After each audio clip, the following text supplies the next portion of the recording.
کہ میں اپنے اور اپنے ادارے کی طرف سے یہ کہنا چاہتا ہوں کہ ہم اس کتاب کے ساتھ کھڑے ہیں۔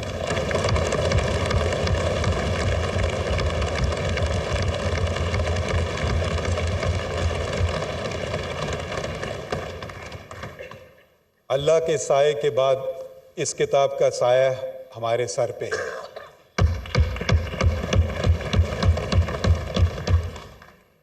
یہ کتاب ہماری پہچان ہے، یہ کتاب پاکستان کی پہچان ہے، یہ کتاب پاکستان کے جو اس وقت کے ڈائریکٹلی الیکٹڈ ریپریزنٹیٹیوز تھے، انہوں نے یونینیمسلی اس کو پہ ووٹ کیا، کوئی نیگیٹو ووٹ نہیں تھا، ایبسٹینشنز میرے خیال میں شاید 4 تھے۔ تو اس کی جو اہمیت ہے اس کو ہمیں پہچاننا چاہیے اور اس پہ ہمیں عمل کرنا چاہیے۔ پاکستان کی اگر آپ لوگ سب سیاسی طالب علم ہیں، میں قانون کا کیڑا آپ سمجھ لیں میں ہوں، میں قانون کے طریقے سے دیکھتا ہوں چیزیں، آپ سیاست کے طریقے سے۔ سیاست آپ کا میدان ہے، میرا نہیں، قانون میرا میدان ہے۔ آپ تبصرے کر سکتے ہیں، تنقید بھی ہم پہ کر سکتے ہیں، اور تنقید ہم نے سنی بھی، مگر جو ہم حلف اٹھاتے ہیں، جو میں نے حلف 1 دفعہ نہیں 2 دفعہ اٹھایا، ایک چیف جسٹس کے ناطے بلوچستان کے، اس وقت جب بلوچستان میں کافی مشکلات تھے تو مجھے وہاں بلایا گیا، اور آپ کو جیسے پرسنل سٹوریز لوگ بتاتے ہیں کہ مجھے اس وقت کے چیف جسٹس نے یاد کیا تھا، اس زمانے میں جوڈیشل کمیشن آف پاکستان نہیں ہوتا تھا، تو وہ اپوائنٹمنٹ آف ججز دوسرے طریقے سے ہوتا تھا، پرانے طریقے سے۔ تو انہوں نے بلایا تو میں سمجھا پتہ نہیں کیوں مجھے بلایا چیف جسٹس نے، پریکٹسنگ وکیل چیف جسٹس بلائے تو آپ کو جانا پڑتا ہے۔ میں لکھتا تھا ڈان وغیرہ میں نے کہا شاید ان کو میری کوئی چیز بری لگی ہو اس لیے بلایا، تو میں نے ریٹرن ٹکٹ بک کیا تھا، تو یہاں معلوم ہے جی آپ بلوچستان چلے جائیں بھائی، کیوں کہ آپ وہاں ہمارا ایک آئینی بحران ہے اور آپ چیف جسٹس۔ میں نے کہا شکریہ مگر بہت شکریہ، مگر آپ نے مجھے سمجھا کہ میں اس قابل ہوں، مگر انہوں نے کہا کہ پھر انہوں نے ایسی باتیں کی جو میں ان کا نہیں، کہ بھئی آپ کا یہ ملک ہے، آپ کے لوگوں بلوچستان میں، اب آپ کا ہم پہ حق ہے، اب آپ کو ہی جا کے کام کرنا ہوگا۔ تو میں گیا اکیلا بلوچستان، واحد جج تھا، اور پھر آہستہ آہستہ اپنی ہائی کورٹ بنائی، اپوائنٹمنٹس کیے، جو اپوائنٹس کیے ججز وہ سارے اللہ کے فضل سے کنفرم ہوئے، شاید میرا اس وقت کا 100% ریکارڈ تھا۔ پھر یہاں آنے کو ملا، اور ہم میں جو مجھے سمجھ نہیں آتا ہے، ہم کبھی کبھی دشمنوں سے اتنی نفرتیں نہیں کرتے ہیں جتنی ایک دوسروں سے کرتے ہیں۔ یہ کیوں ہے؟ یہ ہم اور آپ سے مراد پارلیمان اور بیوروکریسی، یہ سب کا وجود ایک ہی ہونا چاہیے اور ایک ہی ہے، وہ ہے لوگوں کی خدمت کرنا۔ ہمارا کام یہ ہے کہ جلد فیصلے کریں آئین اور قانون کے مطابق۔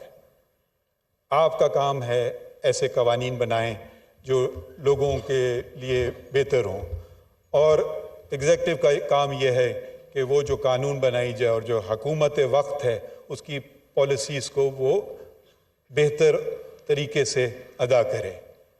یہ میں ذرا سا آپ سے میں نے آنے سے پہلے پوچھا تھا کہ یہاں کوئی ایسی سیاسی باتیں تو نہیں ہوں گی، تو آپ نے مجھے کہا نہیں آئین کی باتیں ہوں گی صرف، مگر بہت ساری سیاسی باتیں ہو گئیں، اور میں خیر ان کا فریڈم آف رائٹ ہے، وہ بھی یہی آئین دیتا ہے، تو میں ان کو کچھ نہیں کہتا ہوں۔ اس کا یہ مطلب نہیں ہے کہ میں ان سے اگری کرتا ہوں، یہ میں وضاحت کرنا چاہتا ہوں۔ شاید کل انہی لوگوں کا کیس آئیں گے اور شاید ان کے خلاف فیصلے ہوں گے، اور شاید وہ میرے خلاف یہ باتیں کریں، تو میں صرف یہ وضاحت کرنا چاہ رہا ہوں۔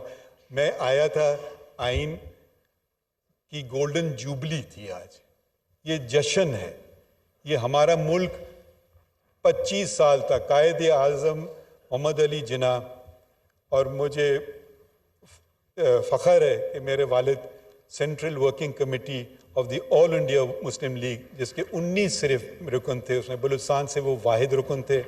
وہ بلوچستان